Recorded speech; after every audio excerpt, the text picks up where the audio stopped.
Sehingga Bapak Ibu sekalian non-AK membuat menjadinya lebih mudah dipahami menurut saya. Ini juga di tulisan saya yang kedua, yang kemarin juga harapannya sudah sampai ke sini ya, Bapak Ibu membacanya. Jadi tesit ke tesit ini ketika seorang koki atau chef menyatakan, oh garam itu secukupnya, seperlunya, ya. Seorang David Beckham, ya, apa namanya, awalnya dia melakukan tendangan-tendangan jarak pendek, ya. Akhirnya seiring berjalan waktu dia bisa menendang dengan kecepatan sekian, dengan sudut belok sekian, ya. Jadi dari tesit menuju ke tesit. Jadi satu hal, ya, yang pengalaman baru itu, ya, pengalaman lama menjadi pengalaman baru. Itu namanya sosialisasi. Kemudian dari tesit itu tadi Bapak Ibu, berikutnya didokumentasikan, ya. Dari tesit menjadi eksplisit, didokumentasikan. Oh ternyata ketika pengen masak caranya begini loh, gitu. Ada tahapan SOP, standar, bahan baku dan seterusnya. Nah kemudian dari yang sudah didokumentasikan tadi, di eksplisit. Eksplisit itu apa? Mengkombinasikan satu literatur dengan literatur yang lain. Bapak Ibu nulis ya, wah ada resep nih, resep yang tadi sudah dibikin. Antara resep A, resep B, resep C. Dari satu eksplisit menjadi eksplisit baru, ya, menjadi satu resep baru. Nah dari resep baru yang tahap terakhir, ya, ini eksplisit apa? Oh ya, sudah ada resep baru, kombinasi dari berbagai macam resep, ya, akhirnya bisa diinternalisasi, dipakai oleh SDM-SDM yang membutuhkan. Dan ini terus Bapak Ibu, ini baru satu pengetahuan aja, ini ada satu lingkaran. Ada pengetahuan berikutnya, ini makanya spiralisasi, gitu ya, spiralisasi pengetahuan. Nah, di dalam pendidikan sebenarnya ada 1, 2, 3, 4 hal yang sama juga. Saya langsung lompat ke dalam bagaimana cara kita implementasi, bagaimana. Ini contoh apa namanya tantangan ya untuk manajemen. Dokumentasi proses yang sudah berjalan. Untuk manajemen ya. Apa sih manfaat knowledge management untuk sekolah? Sebagai yang kedua, alat pertimbangan keputusan. Ya. Yang ketiga, pengembangan guru, pelatihan, training. Yang keempat, minimalisir gap of knowledge antara SDM. Ada SDM baru datang, besok sudah KBM. Pertanyaannya bagaimana agar dia sudah sampai standar yang kita harapkan. Nah, proses upgrading itu kan mendekatkan antara satu komponen dengan komponen yang lain. Ada gap kan di situ kan, antara harapan dengan realita. Nah, itu knowledge management yang baik sangat bisa untuk mendekatkan gap itu. Yang kelima, mitigasi bencana Bapak Ibu, perpindahan pensiunnya orang, sakitnya SDM. Gitu. Terus berikutnya untuk guru apa? Dokumentasi metode terbaik, bridging untuk SDM pengganti. Yang ketiga wahana evaluasi diri. Nah, di dalam mutu sekolah sebenarnya di dalam salah satu referensi saya juga dapatkan bahwa sudah lebih spesifik ya tentang kalau di kita itu ada MGMP ya, terus berikutnya ada CISD. Nah ini ada namanya lesson study dan saya yakin sekolah Bapak Ibu semua juga melakukan itu. Oke. Ini ada 1, 2, 3, 4 spesialisasi tadi Bapak Ibu ya. Ini saya jabarkan di slide berikutnya. Eksplisit to eksplisit ya. Guru secara berkelompok perumpun, memilih topik yang dibahas, mengidentifikasi tujuan ya. Hal-hal apa sih yang selama ini secara kritis sering dialami oleh para siswa? Itu kesulitan terhadap pembelajaran kita. Sehingga di dalam eksplisit itu kita ini nih literatur ya, terus perencanaan kita buka. Kemudian langkah berikutnya dari dokumen yang telah dibuat perencanaannya didemokan, disimulasikan oleh guru model terpilih pada kelompoknya. Diberikan perspektif berbeda dan beragam berdasarkan pengalaman yang lain. Kemudian di tahap berikutnya, Bapak Ibu sekalian, ketika itu sudah masuk ya pada tahapan ketika guru-guru model sudah mengimplementasikan dalam kelas terbatas atau dalam kelompok terbatas, itu ada proses berikutnya yaitu tesit to tesit, mendapatkan komentar dari guru lain berdasarkan pengalaman, memperbaiki proses, berulang hingga mendekati ideal. Yang terakhir tentunya adalah harus dieksternalisasi ini. Agar apa? Agar bisa dimanfaatkan oleh guru-guru yang lain. Implementasi observasi. Ketika simulasi sudah selesai, evaluasi menjadi tahapan terakhir. Berikutnya, evaluasi impact secara keseluruhan, diseminasi, jadikan dokumentasi. Yang terakhir, jangan lupa, harus ada dokumentasi untuk perbaikan. Kelihatan nggak sih di situ tadi? Perbaikan dan proyeksi masa depan. Nah, di dalam lembaga pendidikan, saya ambil contoh di BKB Nurul Fikri ya, bagaimana memanfaatkan knowledge ini dalam pengembangan atau matriks bantu penjurusan. Ini salah satu santri atau siswa kita ya. Ini di dalam dia melakukan uji coba ya, berbagai macam ini ya, penalaran umum. Ini untuk SBMPTN Bapak Ibu, untuk persiapan. Dia ikut tryout segala macam gitu ya, memilih prodi. Akhirnya kan ada analisis ya, jumlah benar berapa, skornya berapa di penalaran umum, kuantitatif benarnya berapa, buat berapa. Yang pada akhirnya ya, dia bisa menjadi self reflection untuk siswa tadi, sehingga dia tahu di mana dia benar, di mana dia salah, ya. Terus ada rekomendasi Bapak Ibu, rekomendasi prodi yang dia ketika daftar di situ, sebagai contoh ini ada rekomendasi bahwa dia diprediksi ketika dia daftar di biologi UI, dia diterima, dan kenyataannya anaknya itu diterima juga di biologi UI. Itu kan dahsyatnya memanfaatkan pengetahuan untuk dalam rangka aktivitas pembelajaran. Itu ya, karena ini contoh pengembangan kompetensi guru, teacher sharing session di sekolah kita, NPS Bogor ya. Guru-guru setiap Sabtu ini biasanya ada forum-forum untuk mereka saling berbagi, diskusi ya. Perumusan strateginya ini bahkan saya siapkan untuk self assessment untuk sekolah Bapak Ibu, sejauh mana sekolah kita sudah bisa sampai kepada knowledge management in school ya, di dalam sekolah kita, dalam institusi kita. Ada visi dan misi, apakah sudah sampai sana, apakah punya strong vision di dalam knowledge based organization, strateginya, apakah sudah punya skenario gitu ya, kulturnya, kapital, intelektual kapital, ini SDM-nya ya, apakah sudah di learning organization-nya, kepemimpinan, has senior management support for managing knowledge ya. Nah, ini di bagian kerjasama tim dan komunitas. Yang terakhir adalah sharing. Masih ada satu slide lagi, sharing knowledge. Oke. Baik, saya kira itu ya Bapak Ibu ya, dalam rangka untuk men-trigger diskusi kita. Mudah-mudahan bermanfaat. Terima kasih. Assalamualaikum warahmatullahi wabarakatuh. Baik, Waalaikumsalam warahmatullahi wabarakatuh. Terima kasih Pak Dedi. Luar biasa, cukup memberikan pengetahuan baru bagi kita semua. Bagi pemirsa di Facebook, silakan untuk menyampaikan pertanyaan atau komentarnya melalui kanal yang sudah kita siapkan. Bapak Ibu yang dirahmati Allah, ada beberapa poin tadi yang disampaikan oleh Pak Dedi, mulai dari pengetahuan awal, apa sih pentingnya kita memiliki knowledge management seperti itu. Kemudian penerapannya knowledge management itu menjadi lebih bermakna jika gitu tadi sudah ada gambaran yang menarik di awal sebuah sekolah ya Pak Dedi ya. Ternyata aset kita itu kayak lagu gitu ya. Kau datang dan pergi begitu saja gitu ya. Dan itu menjadi yang dijaga oleh CEO-nya SAS tadi. Tugas saya di sore hari adalah memastikan agar besok pagi aset saya itu bisa kembali lagi. Subhanallah, ini luar biasa. Mari kita gali Bapak dan Ibu sekalian melalui diskusi interaktif pada kesempatan kali ini.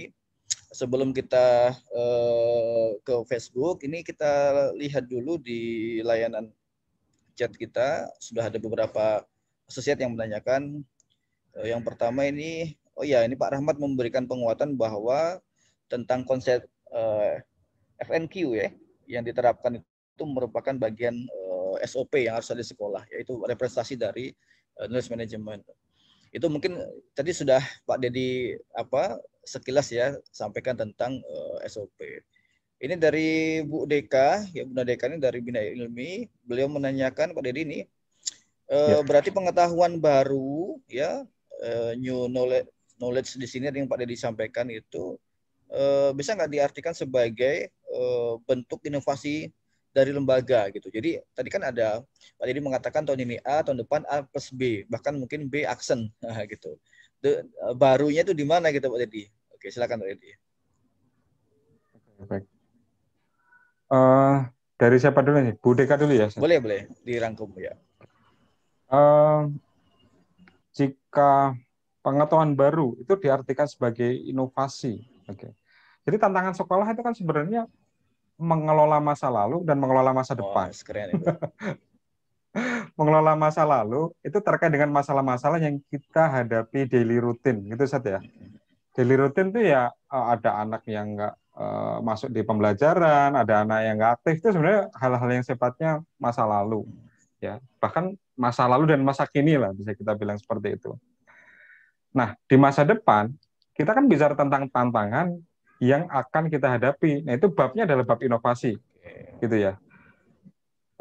Kalau ngomongin inovasi itu adalah hal-hal yang tidak secara kasat mata kita lihat saat ini, tapi itu tantangan itu nyata di masa depan. Sebagai contoh, pasca pandemi. Pasca pandemi di mana SKB di tanggal berapa kemarin, tanggal 20 ya, Pak Nadiem dan kawan-kawan sudah membuat satu hal kebijakan bahwa sekolah diperkenankan untuk membukanya tatap muka dengan syarat-syarat tertentu tentunya. Itu adalah bagian dari challenge. Nah, pendekatan apa nih yang akan kita berikan nih? Terus dengan cara apa agar pembelajaran kita jadi lebih efektif? Dan so on. Jadi pertanyaan-pertanyaan yang cukup melimpah itu kita sajikan di depan mata kita, terus berikutnya kita gelar di depan meja, semua pengambil kebijakan yang ada duduk di situ, gitu ya. Nah, jawaban-jawaban itulah yang akan menjadi sebuah terobosan ataupun inovasi. Nah, inovasi itu kan perlu distrukturisasi. Artinya kita ke depan akan menerapkan metode A, metode B, metode C. Bagaimana tahapannya, gitu ya. Nah, maksudnya tidak hanya berhenti di seputar ide. Itu kalau hanya ide saja, tidak bisa di-involve dalam keseharian, artinya belum koheren dengan ini tadi, knowledge management, karena dia harusnya punya impact nih dalam perubahan, dalam hal-hal baru yang akan kita kelola di masa depan, gitu. Sehingga apapun gagasan yang ditumbuhkan, dimunculkan saat ini untuk menjadi terobosan-terobosan baru di masa depan, itu sejatinya memang dibuat lebih sistematis, terus kemudian bahkan ada skala tertentu untuk eksperimen, uji coba, gitu ya. Sehingga akhirnya secara luas atau masif ya bisa kita jadikan nih program-program gitu. Oke, baik. Jadi itu bicara antara pengelolaan masa lalu dengan masa akan datang ya gitu Pak Didi ya. Iya. Jadi jangan sampai kita mengulangi masa lalu untuk mencapai sebuah inovasi yang sudah terbukti tidak berhasil gitu ya. Iya, Ustaz Rahmat sering betul. mengingatkan itu terus gitu ya, Ustaz Rahmat. Masa ente pakai cara lama terus gitu, orang udah terbukti gagal gitu. That's point ya. Jadi itu mungkin Bu Nadeka yang dijawab oleh coach kita, Coach Dedi pada pagi hari ini, semua luar biasa. Berikutnya ini Coach Dedi dari Bu Muji ya. Ya, knowledge management yang representasinya adalah SOP. Baiknya dibuat top down atau secara personal yang mendapatkan amanah tersebut untuk mendokumentasikan. Apa strategi agar SOP-SOP yang sudah dibuatkan tersebut itu konsisten dilakukan, Pak Dedi? Oke. Halo Bu Muji. Masya Allah, Bu Muji. Dengan sepedaan. Iya, Coach Muji ini luar biasa. Masya Allah. Oke. Baik. Jadi kita dudukan dulu ya tentang standar operasional prosedur itu sebenarnya kalau di dalam bagaimana kita mengelola lembaga kita ya ini dia sudah pada tahapan operasional dan memiliki karakteristik melibatkan banyak unsur, memiliki banyak pihak yang terlibat di situ. Nah, bagaimana cara kita creating SOP-nya sendiri ya tentunya ya, kalau pertanyaan adalah berawal dari situ, ada dua pendekatan nih saat Wasito. Yeah. Kita melakukan apa yang kita tuliskan dan kita menuliskan apa yang kita lakukan. Oke. Mau dipakai yang mana itu? Nah, kalau organisasi kita sudah cukup tumbuh berkembang dalam waktu tertentu ya, bisa dikatakan lama gitu ya. Artinya kita bisa mulai dari menuliskan apa yang sudah kita lakukan. Nah, karena yang kedua, karena prinsip SOP itu adalah melibatkan banyak pihak atau banyak unsur, itu pastinya nggak bisa dibikin secara perseorangan. Pastinya di pihak lain, minimal ada dua pihak, gitu ya. SOP kepulangan santri aja, itu ada sebagai contoh tadi ya, ada wali asramanya, iya, ada orang tua, ada santrinya itu sendiri, ada security, gitu kan. Dan hal-halnya tentu saja kalau di pihak-pihak itu yang terlibat, ya kita cek mana stakeholder di internal kita yang bisa dalam rangka untuk mengenerate si SOP itu menjadi kebutuhan yang penting dan impactful terhadap proses bisnis di kelembagaan kita. Saya kira begitu sih. Baik, terima kasih Pak Dedi.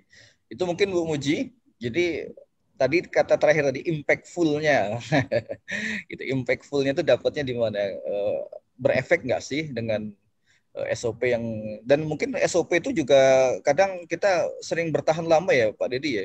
Udah ada SOP sudah gitu, udah dievaluasi belum gitu.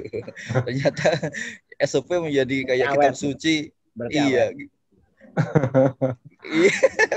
Gitu menjadi kitab suci yang kemudian nggak dievaluasi. Oke, berikutnya ini ada satu lagi Pak Dedi dari Bu Andini ya. Dari Palembang, Depok. Assalamualaikum Bu Andini. Gimana Satrapat? Yang bertanya dari Palembang. Waalaikumsalam.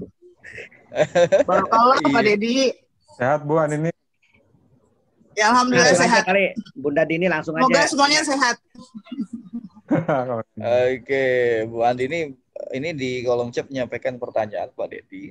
Oh mirip sih tadi ya, bagaimana agar SOP yang telah dibuat ya, mirip sama. Oke, jadi mungkin langsung aja mungkin 1 menit ya dari Bu Andini. Menurut Bu Andini yang membuat atau peluang nggak konsisten di mana Bu Andini? Coba saya balik deh pertanyaannya. Gini, Ustaz, kalau yang saya lihat ada trennya, mungkin yang mau saya tanyakan seberapa lama durasi kita menguji satu SOP itu efektif.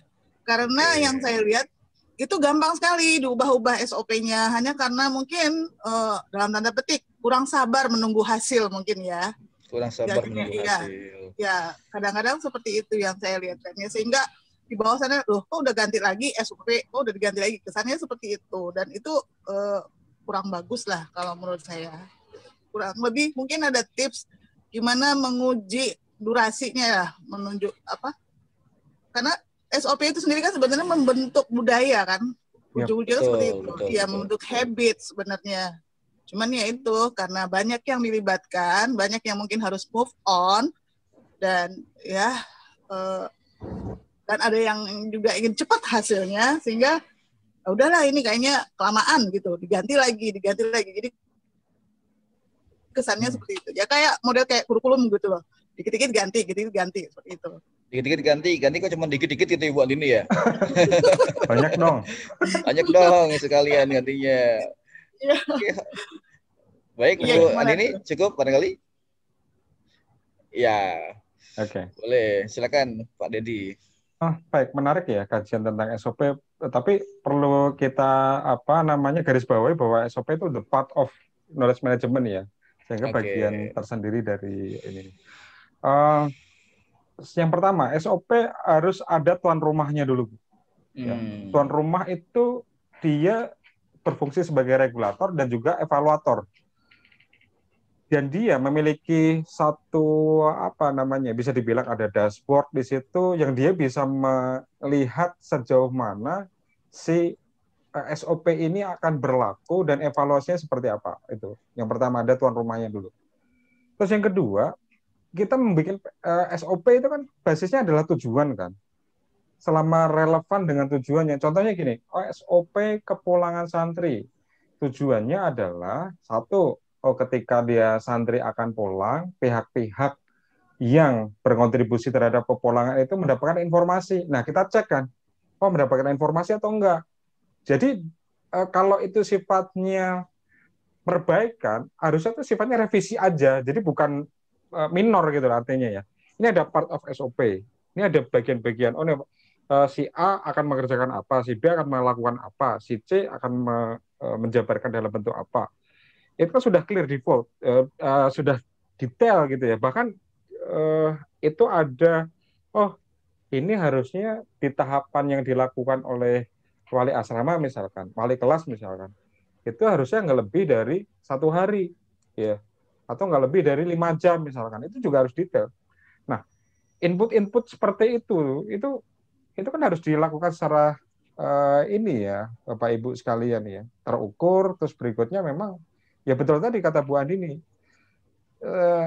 satu sisi sabar, cuman sisi lain proses monitoring itu harus berjalan secara kontinu, gitu ya.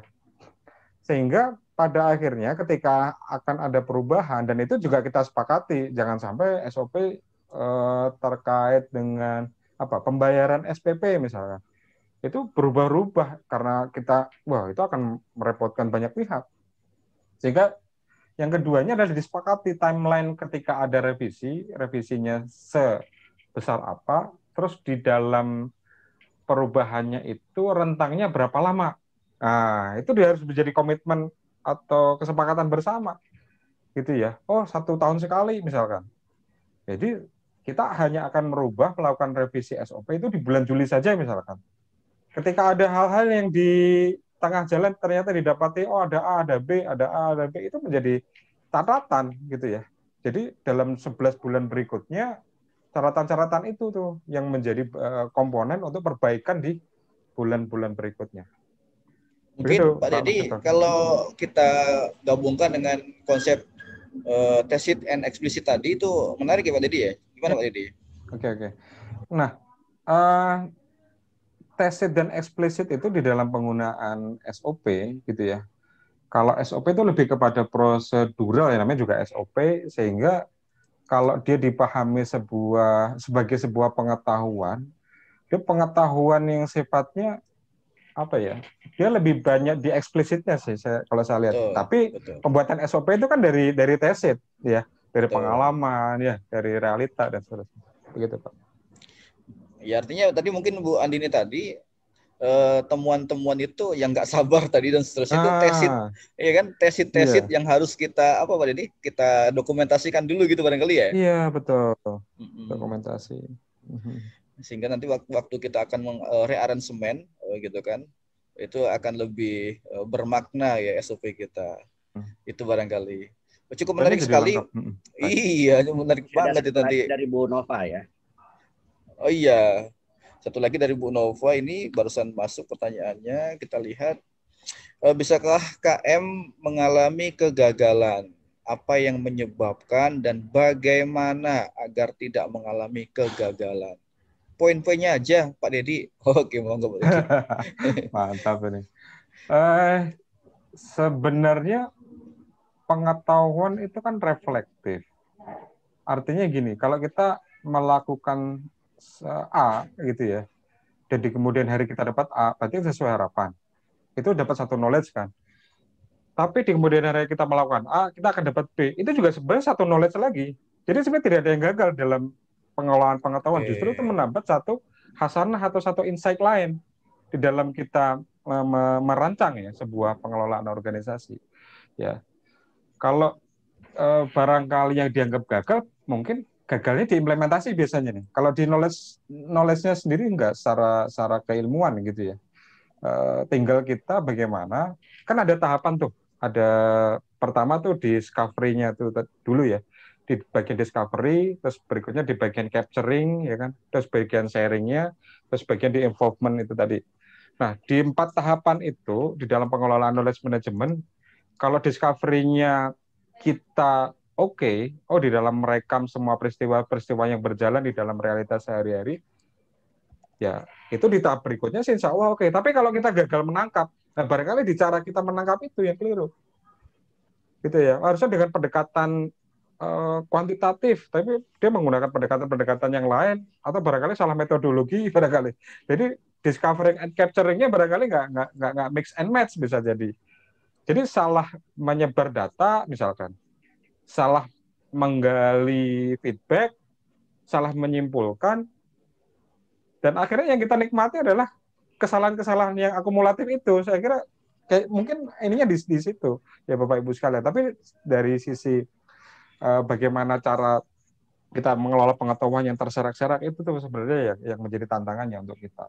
Karena knowledge Baik. management itu sebenarnya kan hal-hal yang secara rutin atau daily barangkali sudah kita lakukan ya.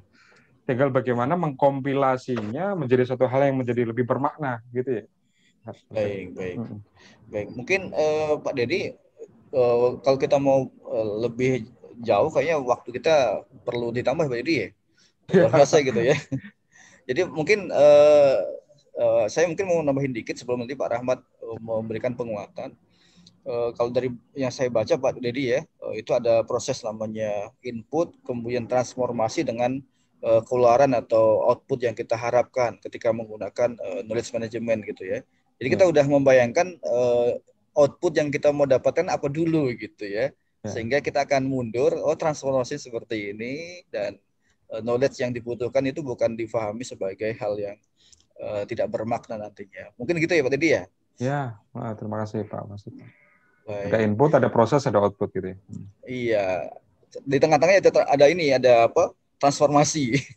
Kadang kita pengennya input dan langsung output. Tadi kan Bu Andini pengen cepet gitu, tapi lupa transformasinya kita butuh berapa lama di situ. Ya transformasi yang kita inginkan untuk knowledge itu. Barangkali Pak Dedi, ini saya sudah mendapatkan informasi dari Pak Rahmat karena kamar kita akan segera dioptimalkan lagi. Nanti sesi berikutnya kita akan beralih ke studio mana nih Pak? Studio Depok Utama ya. Silakan ke Ustadz Rahmat. Iya, diskusi yang sangat menarik ya.